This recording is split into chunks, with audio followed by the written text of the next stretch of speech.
श्रोते हो नमस्ते. आपल्या सर्वांना शुभ दिवस. श्रोते हो, दररोजचा जीवनाचा प्रवास करत असताना, रोजचं आयुष्य जगत असताना दररोज आपण परमेश्वराला प्रार्थना केली पाहिजे की आजपर्यंत जे तू दिले ते तुझंच आहे. मी फक्त निमित्त मात्र आहे. इतरांपेक्षा मला तू भरपूर दिलेस. आमचं राहिलेलं आयुष्य हे सुद्धा तुझ्या कृपा आशीर्वादानं सुख, शांती, समाधान, आनंद आणि समृद्धीचं जाण्यासाठी नामस्मरणाची ताकद दे. तुझी आठवण आम्हाला सतत होऊ देत. चांगलं आरोग्य दिलास. तुझी सेवा अखंड करता येईल. आणि सेवा करतानाही शरीर तुझं आहे. या शरीराला कोणताही घातपात होऊ देऊ नको आणि याची सुद्धा काळजी तूच घे. श्रोते हो, अशी देवाला रोज प्रार्थना करा. आपल्या जिवलग व्यक्तींच्या आठवणी, आभास आणि वास्तविकता स्वीकारून आनंदानं जगत राहा. श्रोते हो, मी रोज आपल्यासाठी सुंदर अशी सुविचारांची ही विचारधारा, ही मालिका रोज घेऊन येत असतोय. श्रोते हो, जसं शरीराला रोज साबणानं घासून स्वच्छ आणि ताजतवानं करावं लागतं, तसंच आपल्या मनाला सुद्धा स्वच्छ आणि उत्साही ठेवण्यासाठी रोज प्रेरणादायी सुविचार वाचण्याची आवश्यकता आहे. प्रेरणादायी विचार ऐकण्याची आवश्यकता आहे. आणि म्हणूनच हा रोजचा उपोद्याप माझा चालू असतोय. श्रोते हो, हे सुविचार आपल्याला आवडत असतील, भावत असतील तर निश्चित शेअर करा. आणि हा सबस्क्राईब चॅनल केला नसेल तर प्लीज हा चॅनल सबस्क्राईब करा. चला, आजही आपल्यासाठी सुंदर विचारांची ही शिदोरी, ही मालिका अशीच पुढे घेऊन आलोय. चला करूया सुरुवात सुंदर विचारांना, सुंदर सुविचारांना.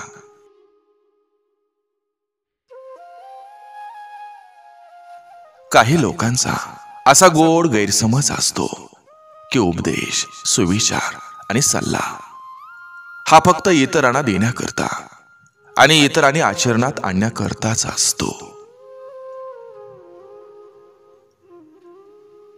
जी लोक तुमचा द्वेष करतात त्यांना तुमच्यावर प्रेम करायला लावण्यात वेळ घालवण्याऐवजी जी लोक तुमच्यावर प्रेम करतात ते तुमच्यावर आणखी प्रेम कसे करतील याकडे लक्ष देणं चांगलं असतं.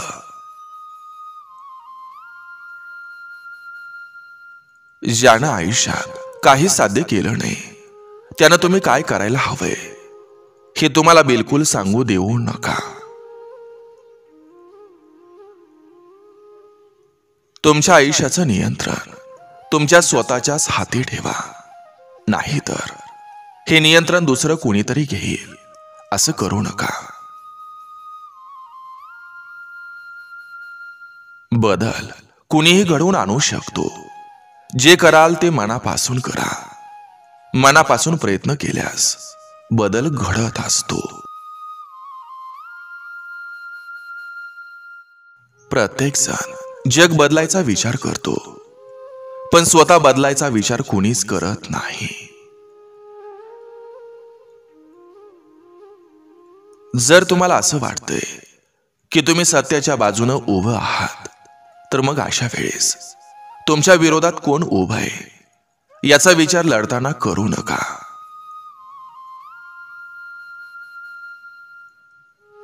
कणखरपणा हा आत्म्यामध्ये आणि मनामध्ये असतो, स्नायूमध्ये नसतो. कुठल्याही आजारावर उपचार करण्याआधी मनापासून तयारी करा.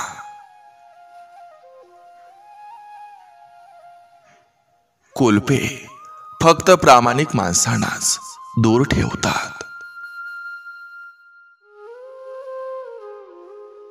कोणतंही काम हे हलकं किंवा कमी दर्जाचं नसतं, पण वृत्ती मात्र हलक्या दर्जाची असू शकते.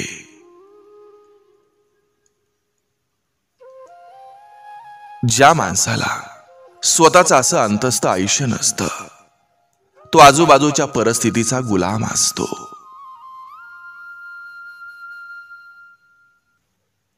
माझ्या मालकीच्या किती गोष्टी आहेत यावरून माझी समृद्धी आणि श्रीमंती ठरत नसते, तर माझ्या किती गरजा कमी आहेत यावरून ते ठरत असतं.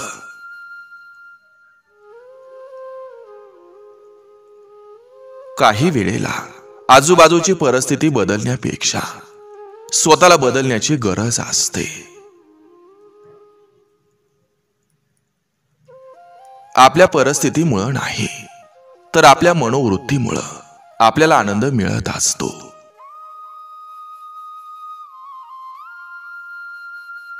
समाजात असं वागा की तुम्ही जे काही करणार त्यानं काही ना काही फरक नक्की पडणार आहे आणि तो पडत असतो.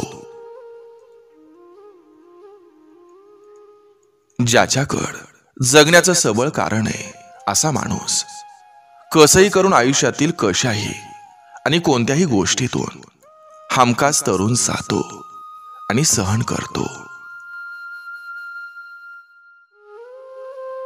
दररोज संध्याकाळी आपण आपल्या काळशा देवावर सोपवून द्यायच्या असतात, कारण देव हा तसाही रात्रभर जागाच असतो. स्वप्ने ही पाहिली पाहिजेत, ती पूर्ण होत असतात. म्हणूनच देवानं, निसर्गानं आपल्याला ते पाहण्याची शक्ती दिलेली आहे.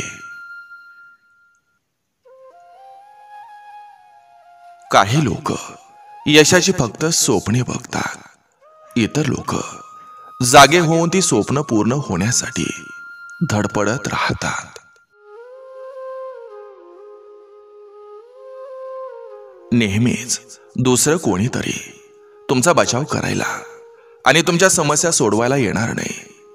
तुमचा बचाव हा तुम्हालाच करायचा आहे. तुमच्या समस्या तुम्हाला सोडवायच्या आहेत. तुमचा रस्ता हा तुम्हाला स्वतःला चालायचा आहे.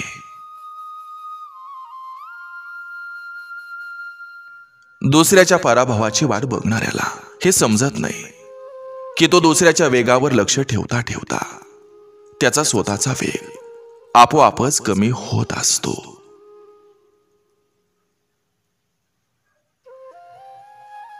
सृष्टी ही किती बदलली तरी जोपर्यंत तुम्ही तुमची दृष्टी बदलत नाही तोपर्यंत तुम्ही सुखी होणार नाही.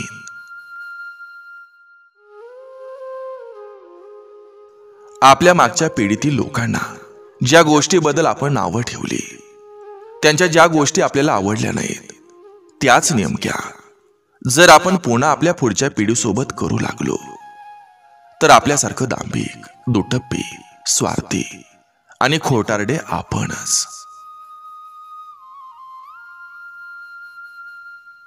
तुम्ही कुणाकडूनच काहीच अपेक्षा ठेवली नाही तर तुम्ही कधीही निराश होणार नाहीत. खोट्या वचनापेक्षा स्पष्ट नकार हा केव्हाही चांगला असतो. जीवनात व्यापक अनुभव येण्यासाठी 3 गोष्टी करा: वाचन, पर्यटन आणि श्रवण. मूर्खाचं हृदय हे जिभेवर असतं आणि शहाण्याची जीभ हृदयात असते. चिंतेसारखं शरीराला जाणारं दुसरं इतर काहीही नाही.